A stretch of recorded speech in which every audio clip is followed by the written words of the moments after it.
किसी को कुछ हो जाए तो बच्चा पैसे रिफंड मांगेगा कि नहीं मांगेगा? फटाफट से बताओ। बच्चा पैसे वापस मांगेगा? बच्चा कहेगा भाई अब जब हमारे पास पढ़ा नहीं रहे तो पैसे वापस करो। हमारे पैसे आगे खर्च हो गए। तो हम सबने क्या किया, हमने कहा भाई हमको क्या ले लेनी चाहिए, इंश्योरेंस पॉलिसी ले लेनी चाहिए। क्या ले लेनी चाहिए? इंश्योरेंस पॉलिसी ले लेनी चाहिए। तो सबसे बेस्ट है इंश्योरेंस पॉलिसी ले लो। तो हमने क्या किया, हमने इनके ऊपर भी एक कवर ले लिया। क्या आपको कवर दिखाई दे रहा है? मैंने टोपी बना दी है। हमने इस सर के लिए भी एक कवर ले लिया। मैंने हर एक के लिए एक एक कवर ले लिया। अब एक बात बताओ, अगर हम हर टीचर के लिए कवर लेते हैं तो क्या ये महंगा पड़ेगा कि नहीं महंगा पड़ेगा?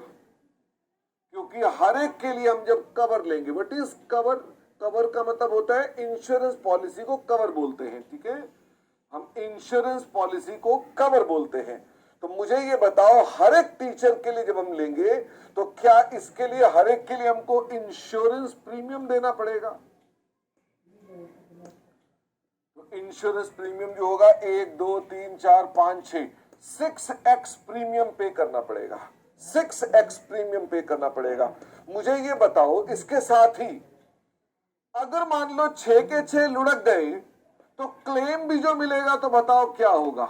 अगर मान लीजिए सारे के सारे निपट गए तो क्लेम भी कितना मिलेगा? 6x का ही क्लेम मिलेगा। अच्छी बात है, आप खर्चा भी ज्यादा कर रहे हैं तो क्लेम भी ज्यादा मिलेगा। पर अब हम सारे टीचरों ने बैठ के सोचा कि हम सारे के सारे लुढ़क जाएं, ये जरूरी नहीं है। लॉजिकल बात है। हमने कहा नहीं यार, इतने थोड़े ना पाप कर रखे हैं कि सारे के सारे निपट जाएंगे, तो ऐसा तो होगा नहीं। तो हमने कहा कि why not to take one single, हम एक सिंगल कवर ले लें विदाउट नेम, किसी का नाम ना हो, जिस पर किसी का नाम ना हो।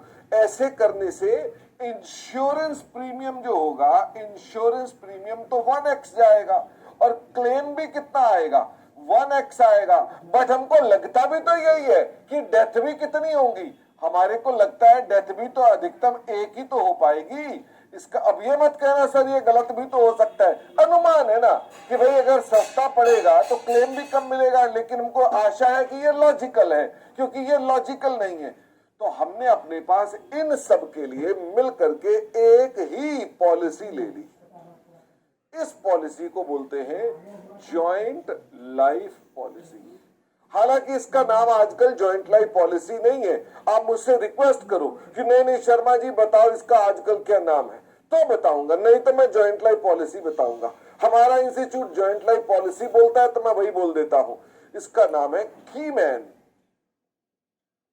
Insurance plan. Oh my god, किप, इसका नाम है किप, कीमैन इंश्योरेंस प्लान।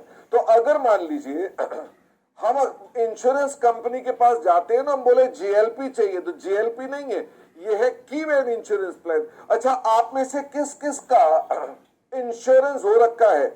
आप में से किस किस का इंश्योरेंस हो रखा है? तो विनीता ने कहा हमारा। तो विनीता क्या नाम है पॉलिसी का? पॉलिसी का कोई नाम होगा ना, तो उसका पॉलिसी का नाम होगा, जैसे जीवन सुरक्षा, मजनू भाई ने कहा जीवन सुरक्षा। एक ने कहा भाई एलआईसी की लाइफ इंश्योरेंस की बात चल रही है, हमेशा कार पॉलिसी की बात नहीं चल रही है, ठीक है? तो जीवन उमंग, वेरी गुड, ऐसे ऐसे नाम है। और रेलवे टिकट बुक कराओ ना, तो आजकल रेलवे टिकट के अंदर ना वो जो पूछता है कैप्चा, वो उसमें इंश्योरेंस कंपनी की पॉलिसी का नाम पूछता है, जीवन आनंद। तो ऐसे ही एक नाम है किप, कोई दिक्कत तो नहीं है, इसको बोलते हैं किप। ओके, तो आपको समझ में आ गई। अब बारी आ गई कि जब कोई इंश्योरेंस लेता है तो हमारे पास पार्टनरशिप फॉर्म, असल में हम सब पार्टनर हैं, आपको मैंने बताया ही नहीं कि वी आर ऑल पार्टनर्स। तो हम सब पार्टनर्स जब ये लेते हैं तो जो पार्टनरशिप फॉर्म है, पार्टनरशिप फॉर्म केआईपी का प्रीमियम पे करती है, प्रीमियम पे करती है। अब एक बात बताओ, जब हम प्रीमियम पे करते हैं और डेथ नहीं हुई, उससे पहले ही धंधा बंद हो गया, क्या ये हो सकता? कोविड आ गया और धंधा बंद हो गया, हमने प्रीमियम पे कर दिया था, हमने अपने पास मान लो 3 साल तक प्रीमियम पे करते रहे और डेथ हुई नहीं और धंधा बंद हो गया। Is it possible? कोई ये तो नहीं कहोगे ना, नहीं इंश्योरेंस कराया तो डेथ तो जरूरी है, डेथ क्यों नहीं हुई? कैन यू से लाइक दिस कि इंश्योरेंस कराया है, डेथ क्यों नहीं हुई? डेथ तो होनी चाहिए थी। ये तो नहीं हो सकता। इसका मतलब हमारे पास, हमको डर था, डर की वजह से इंश्योरेंस कराया था, 3 साल प्रीमियम भी दिया है, डेथ हुई नहीं, धंधा बंद हो गया। अब एक बात बताओ, जब धंधा ही बंद हो गया तो केआईपी का क्या करेंगे? फटाफट से बताओ। अब हम कहां जाएंगे? अब हम इंश्योरेंस कंपनी के ऑफिस जाकर क्या हाथ जोड़ेंगे? फटाफट से बताओ, क्या रिक्वेस्ट करेंगे? फटाफट से बताओ, हम उनको क्या रिक्वेस्ट करेंगे?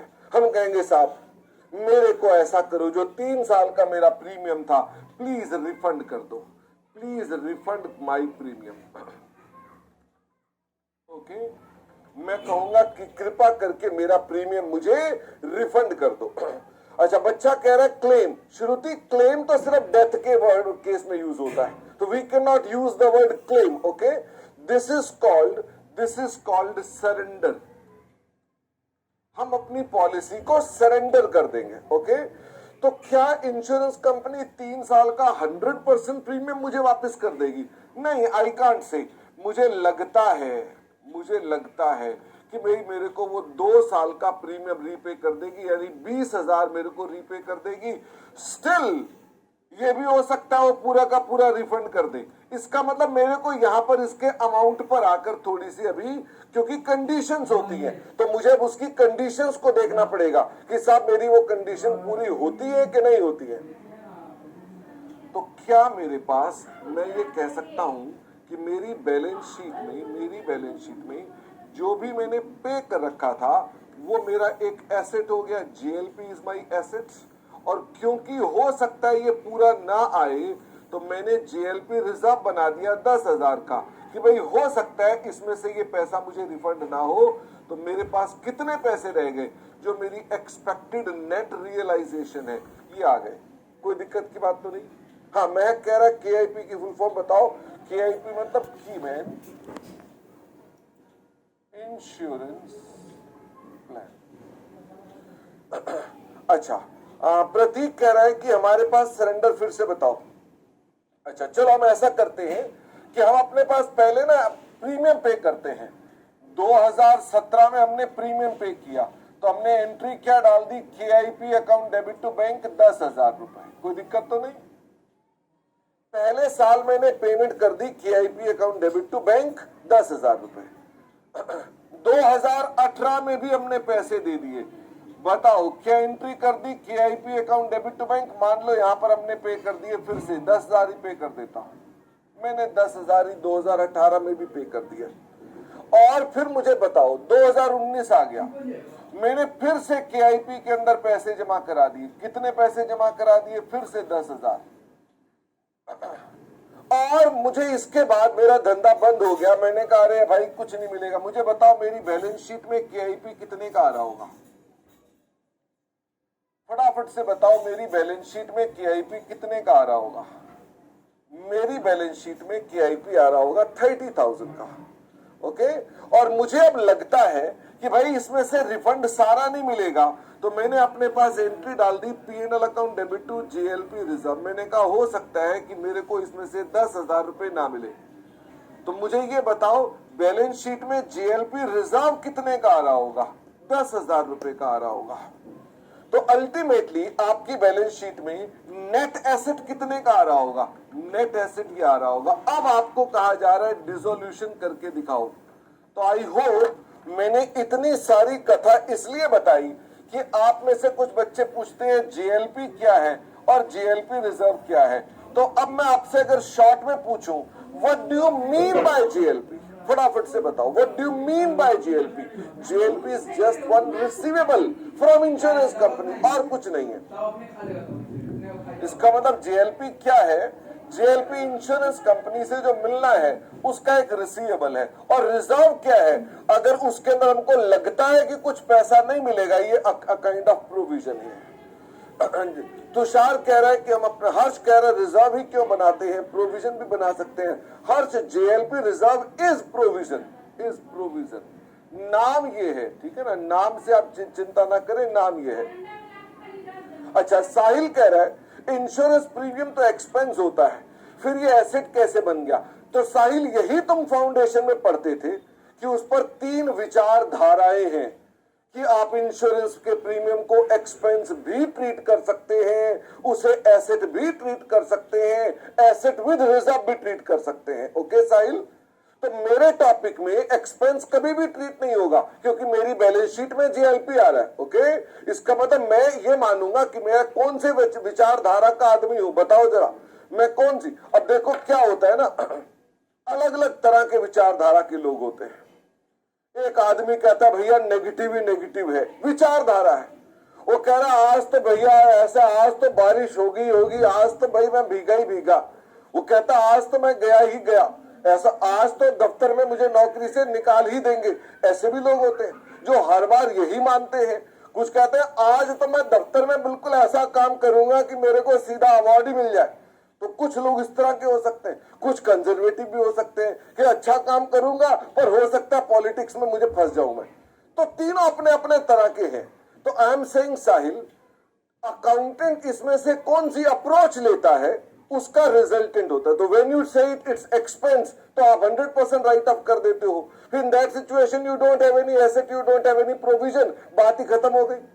लेकिन मेरे टॉपिक में, डिसोल्यूशन के टॉपिक में, you will be given complex items, so they will be giving you in the balance sheet GLP as well as GLP reserve, and my job is to explain you the meaning of these two so that जब मैं treatment करूं तो आप treatment कर पाए। I hope आपको साहिल मेरी बात समझ में आ गई है। तो मैंने कहा अगर कभी भी GLP, अच्छा अब ये बताओ जो ये चार्ट लिखा है क्या GLP के अंदर भी सेम होगा? आप मुझे फटाफट से बताओ GLP कहां जाएगी? बैलेंस शीट में GLP लिखी है तो कहां जाएगी? खुशी, एक्सपेंस वाला कुछ नहीं, भूल जाओ उसको, नहीं चाहिए मुझको।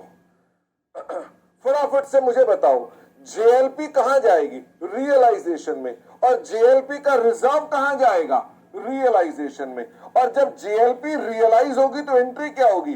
Bank account debit to realisation account. और जेएलपी रिजर्व का क्या होगा? कुछ नहीं होगा। हा, इसका मतलब इसमें दिक्कत नहीं है। अच्छा, अगर तुमने जेएलपी का अकाउंट सेपरेट बनाया तो जेएलपी अकाउंट अलग बनाना और जेएलपी रिजर्व उसी में डाल देना। बाद में जेएलपी की रियलाइजेशन करोगे bank account debit to JLP, और इसमें अगर कोई डिफरेंस आएगा तो रियलाइजेशन। तो क्या कोई दिक्कत की बात है? सर हमें कोई और एग्जांपल दो। मैंने कहा इन्वेस्टमेंट्स।